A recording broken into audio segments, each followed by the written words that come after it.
Continuing Plutarch's Lives, translated by John Dryden, revised by Hugh Clough, and we are in our third program of Numa Pompilius. And where are we? Others make the word refer to exceptions of impossible cases. The priests were to perform all the duties possible to them. If anything lay beyond their power, the exception was not to be cavilled at. The most common opinion is the most absurd, which derives this word from pons and assigns the priests the title of bridge makers. Kind of like Jainism, the prophets are bridge makers. What, like 24 bridge makers?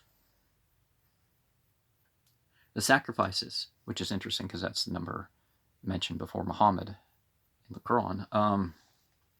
The sacrifices performed on the bridges were amongst the most sacred and ancient, and keeping and repairing of the bridge attached, like any other public sacred office to the priesthood, it was accounted not simply unlawful, but a positive sacrilege to pull down the wooden bridge, which, moreover, is said, in obedience to an oracle, to have been entirely of timber and fastened with wood pins, without nails or cramps of iron.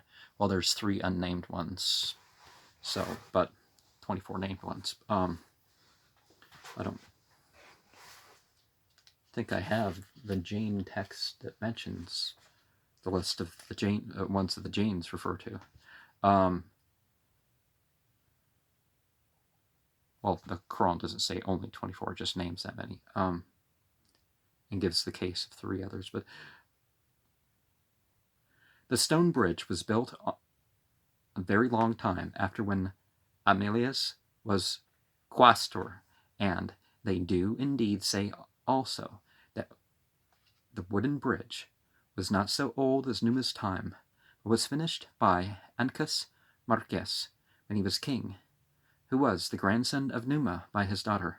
The office of Pontifex Maximus, our chief priest, was to declare and interpret the divine law, or rather, to preside over sacred rites.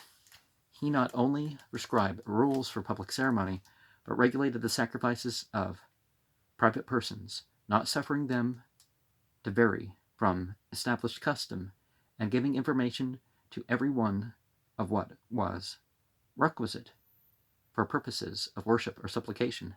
He was also guardian of the Vestal Virgins, the institution of whom, and of their perpetual fire, was attributed to Numa, who, perhaps, fancied the charge of pure and uncorrupted flames would be fitly entrusted to chaste, unpolluted persons, or that fire, which consumes, which produces nothing, bears an analogy to the virgin estate. Now, perhaps, you can accomplish the same thing with a chaste person. You don't need a virgin. A wife or a husband could go off and play these roles with the same effectiveness, I would say. Well, unless you're talking about they're virgins except for the priest, or except for the temple prostitution or something. But that's different. In Greece, wherever a perpetual holy fire is kept, as in Delphi and Athens, the charge of it is committed, not to virgins, but widows, past the time of marriage. And in case, by any accident, it should happen that this fire became extinct, as the holy lamp was at Athens under the tyranny of Aristion, and at Delphi, when that temple was burnt by the Medes, as also in the time of the Mithridatic and Roman Civil War, when not only the fire was extinguished, but the altar was demolished, then afterwards, in kindling the fire again, it was esteemed an impiety to light it from common sparks or flame, or from anything but the pure and unpolluted rays of the sun, which they usually affect by concave mirrors of a figure formed by the revolution of an isosceles rectangular triangle. I'm sure they mean rectangular. All the lines from the circumference of which, meeting in a center by holding it in the light of the sun, they can collect and concentrate all its rays at this one point of convergence, where the air will now become rarefied, and any light, dry, combustible matter will kindle as soon as applied under the effect of the rays, which here acquired the substance and active force of fire. Some are of opinion that these vestals had no other business than preservation of this fire, but others conceive that they were keepers of other divine secrets concealed from all but themselves, of which we have told all that may lawfully be asked or told in the life of Camillus,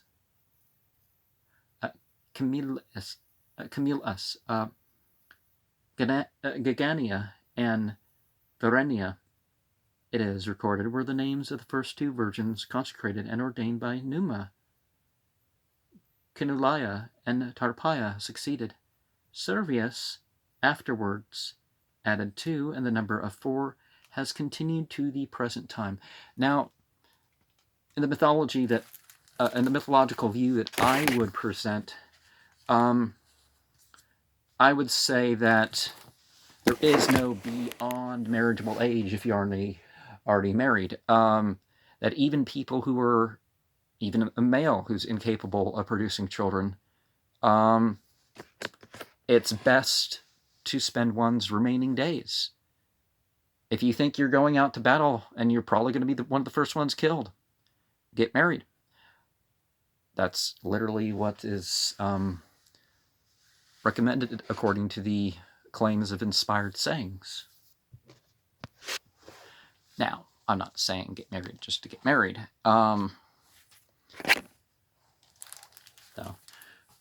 Anyways, the statutes prescribed by Numa for the Vestals were these: that they should take a vow of virginity for the space of 30 years, the first 10 of which they were to spend in learning their duties, the second 10 in performing them, and the remaining 10 in teaching and instructing others.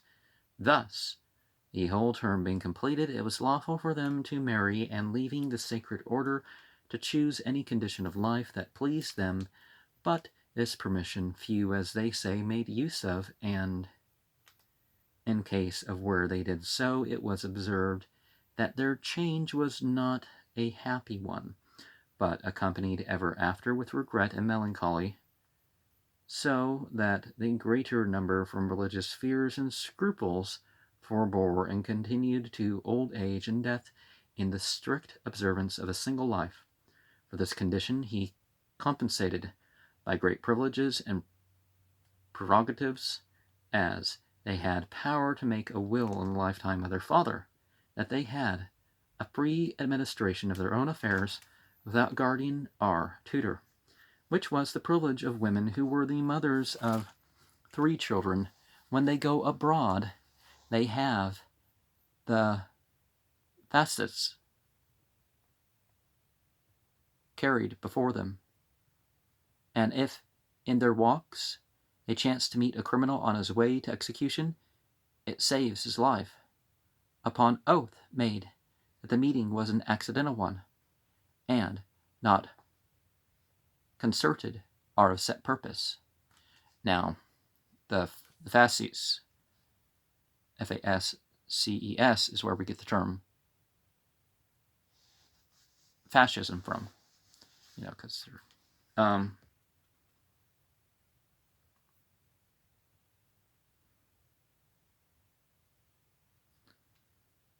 any one whose presses upon the chair on which they are carried is put to death. If these vestals commit any minor fault, they are punishable by the high priest only, who scourges the offender, sometimes with their clothes off, in a dark place, with a curtain drawn between. But she that has broken her vow is buried alive, near the gate called Kalina, where a little mound of earth stands. Inside the city, reaching some little distance, called in Latin agere, under it,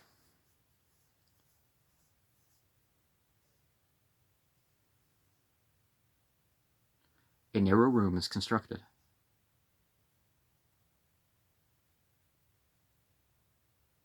To which a descent is made by stairs. Here they prepare a bed and light a lamp, and leave a small quantity of victuals, such as bread, water, a pail of milk, and some oil, that so that body which had been consecrated and devoted to the most sacred service of religion might not be said to perish by such a death as famine. The culprit herself is put in a litter,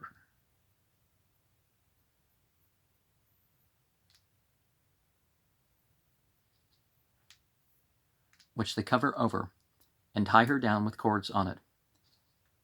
The fascus is also to be tied, right?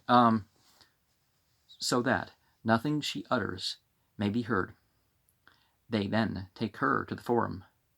All people silently go out of the way as she passes, and such as follow accompany the bier with solemn and speechless sorrow. And indeed, there is not any spectacle more appalling, nor any day observed by the city with greater appearance of gloom and sadness. When they come to the place of execution, the officers loose the cords, and then the high priest, lifting his hands to heaven, probably more like that, right? Or something of, pronounces certain prayers to himself before the act.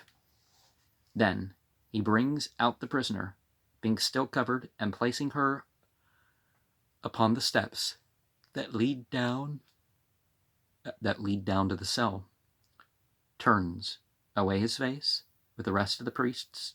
The stairs are drawn up after she has gone down, and a quantity of earth is heaped over the entrance to the cell, as to prevent it from being distinguished from the rest of the mound. This is the punishment of those who break their vow of virginity.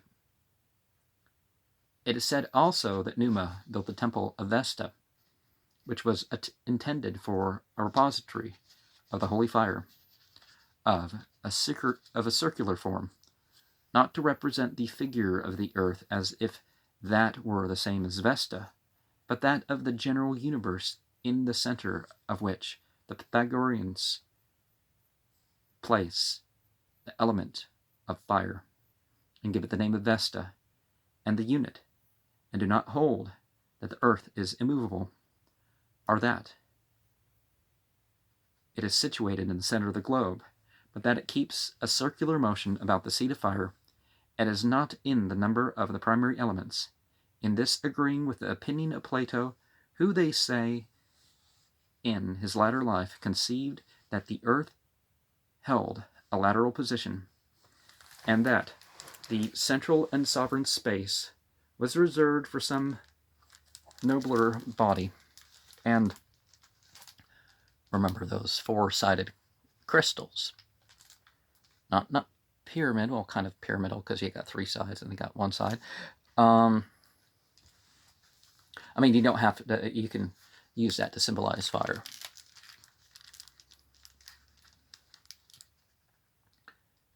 But they had, they had actual fire. There was yet a farther use of the priests, and that was to give people directions in the national usages of funeral rites.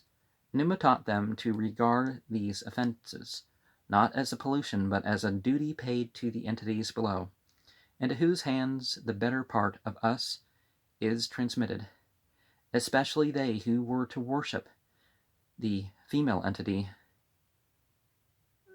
the Bitina, who presided over all the ceremonies performed at burials, whether they meant Hereby Proserpina, or as the most learned of the Romans conceive, Venus, not inaptly attributing the beginning and end of man's life to the agency of one and the same entity. Numa also prescribed rules for regulating the days of mourning, according to certain times and ages. As, for example, a child of 3 years was not to be mourned for at all. One older up to 10 years for as many months as it was years old, and the longest time for mourning for any person whatsoever was not to exceed the term of 10 months, which was the time appointed for women that lost their husbands to continue in widowhood. If any married again before that time, by the laws of Numa, she was told to sacrifice a cow, big with calf. Numa also was founded with several other orders of priests, 2 of which I shall mention, the Salii and the Theciols, which are among the clearest proofs of the devoutness and the sanctity of his character. These Theciols are guardians of peace, seem to have had their name from their office, which was to put a stop to disputes by conference and speech, for it was not allowable to take up arms until they had declared all hopes of accommodation to be at an end. For in Greek, too, we call it peace when disputes are settled by words and not by force. Romans commonly dispatched the Theciols, or heralds, to those who had offered them injury, requesting satisfaction, and in case they refused, they then called the ones that they considered to be gods and goddesses to witness, and with imprecations upon themselves and their country, they should be acting unjustly, so declared war against their will, or without their consent. It was lawful neither for soldier nor king to take up arms. The war was begun with them, and when they had first handed it over to the commander as a just quarrel, then his business was to deliberate of the manner and ways to carry it on. It is believed that the slaughter and destruction which the Gauls made of the Romans was a judgment on the city for neglect of this religious proceeding, for that when these barbarians besieged the Clysnians, Fabius Ambustus was dispatched to their camp to negotiate peace for the besieged, and on the returning a rude refusal, Fabius imagined that his office of ambassador was at an end, and rashly engaging on the side of the Clysnians, challenged the bravest of the enemy to a single combat. It was the fortune of Fabius to kill his adversary and to take his spoils. But when the Gauls discovered it, they sent a herald to Rome to complain against him, since before war was declared he had, against the law of nations, made a breach of the peace. The matter being debated in the Senate, the Theciols were of opinion that Fabius ought to be consigned under the hands of the Gauls, but he, being forewarned of their judgment, fled to the people, by whose protection and favor he escaped the sentence. On this the Gauls marched with their army to Rome, where, having taken the capital, they sacked the city. The particulars of all which are fully given in the history of Camillus.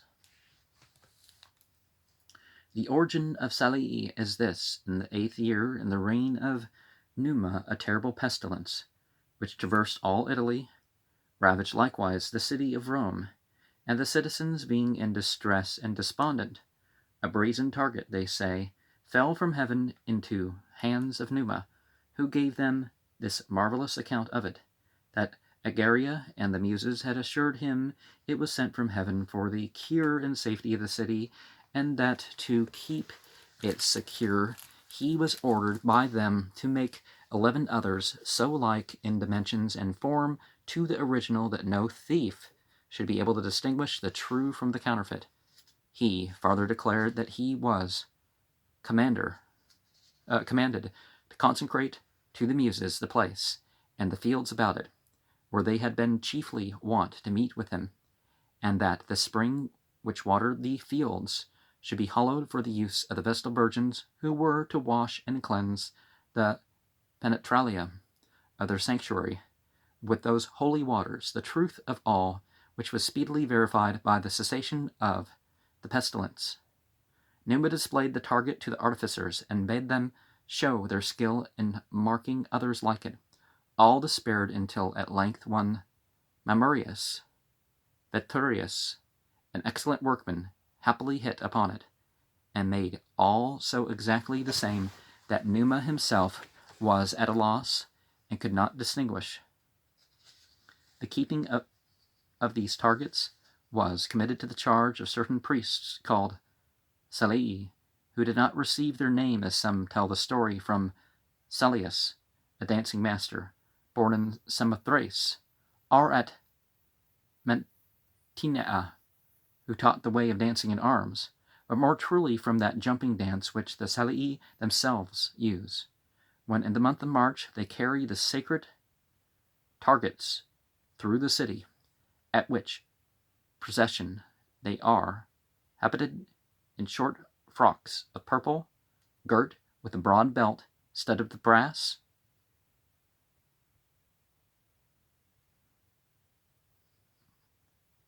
after Mercury, is that it? On their heads they wear a brass helmet, and carry in their hands short daggers, which they clash every now and then against the targets. But the chief thing is the dance itself.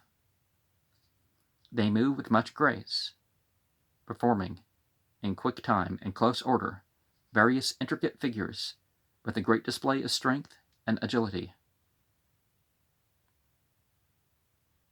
The figures, could they be enacting symbolic diagrams? The targets, or sigils as we would call them, the targets were called Ancilia from their form, for they are not made round, nor like proper targets of a complete circumference, but are cut into a wavy line, the ends of which are rounded off and turned into the thickest part towards each other, so that their shape is curvilinear, or in Greek, and colon,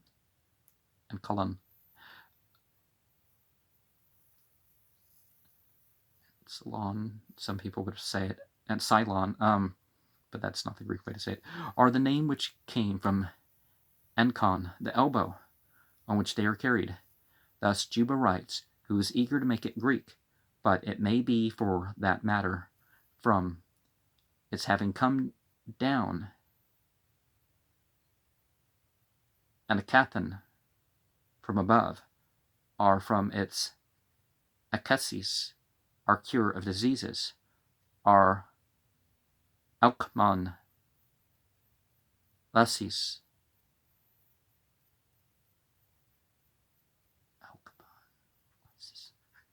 because it put an end to a drought, or from its anaskesis, our relief from calamities, which is the origin of the Athenian name Anakes, given to which Mamurius received, for his art was to be mentioned and commemorated in the verses which the Salii sang, and they danced in their arms through the city, though some will have it that they do not say Veturium,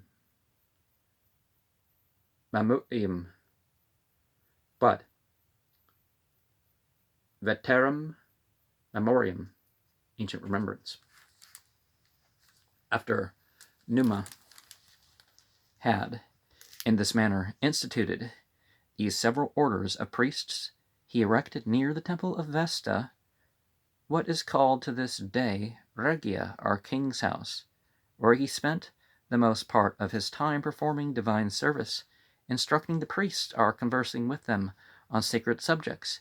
He had another house upon the Mount Quirinalis, the site of which they show to this day. In all public processions and solemn prayers, criers were sent before to give notice to the people that they should forbear their work and rest. They say that the Pythagoreans did not allow people to worship and pray to their entities by the way, but would have them go out from their houses, direct, with their minds set upon duty.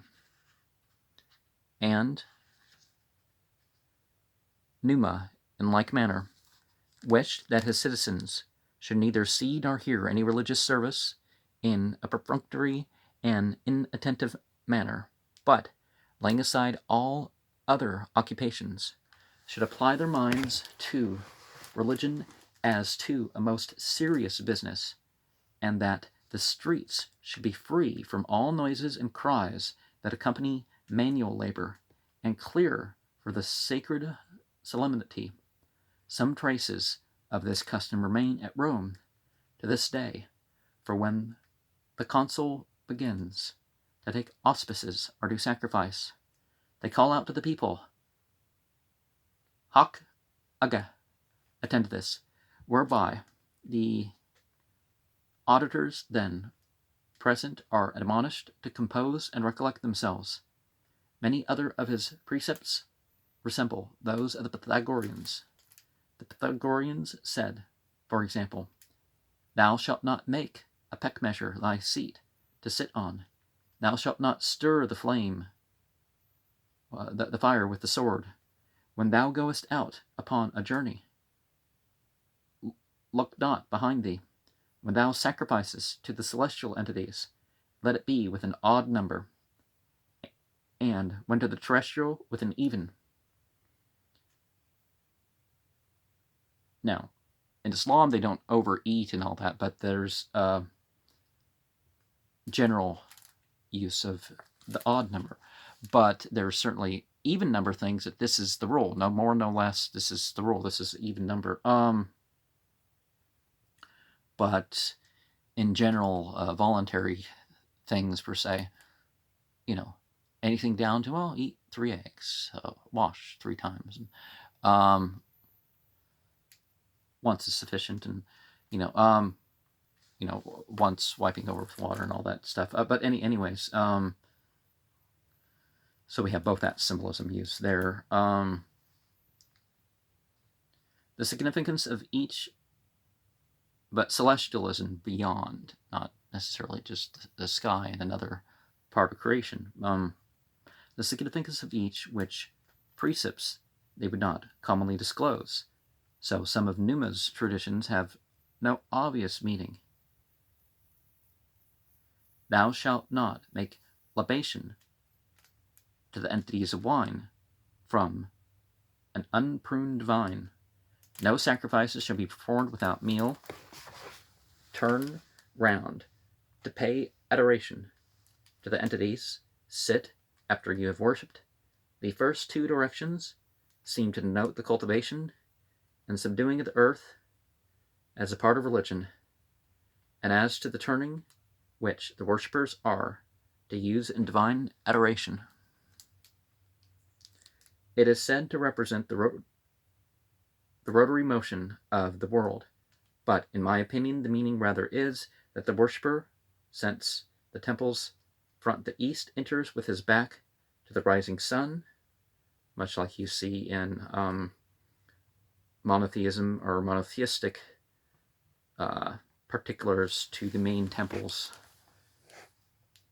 there, faces round to the east, and so turns his back to the entity of the temple by this circular movement, referring to the fulfillment of his prayers to both entities, unless indeed this is a change of posture, may have a mystical meaning, unlike the Egyptian wheels which signify to us the instability of human fortune, and that in whatever way God changes and turns our lot and condition, we should rest contented and accept it as right and fitting.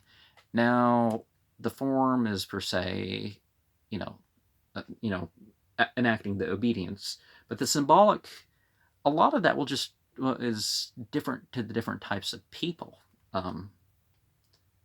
And people want to argue about it. It's like, well, we agree this is the ritual, and this ritual has authority, but I think it's this meaning and this meaning. It's like, okay, fine, you do, but when you get into people are wrong because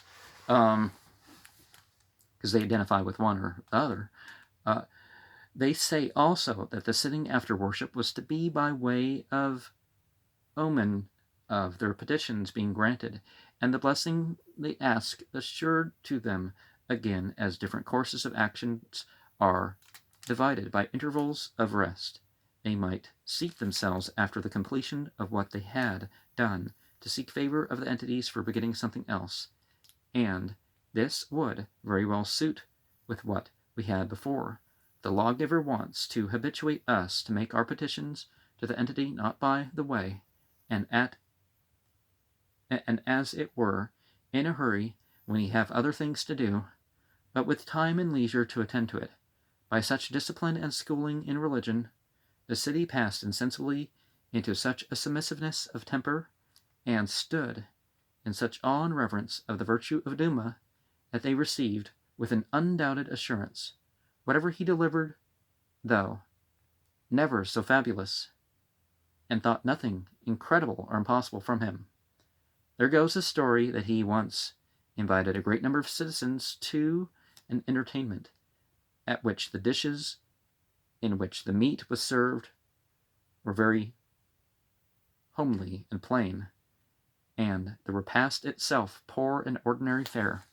The guest seated, he began to tell them that the female entity that consulted with him was then at that time to come to him, when on a sudden the room was furnished with all sorts of costly drinking vessels, and the tables loaded with rich meats, and a most sumptuous entertainment.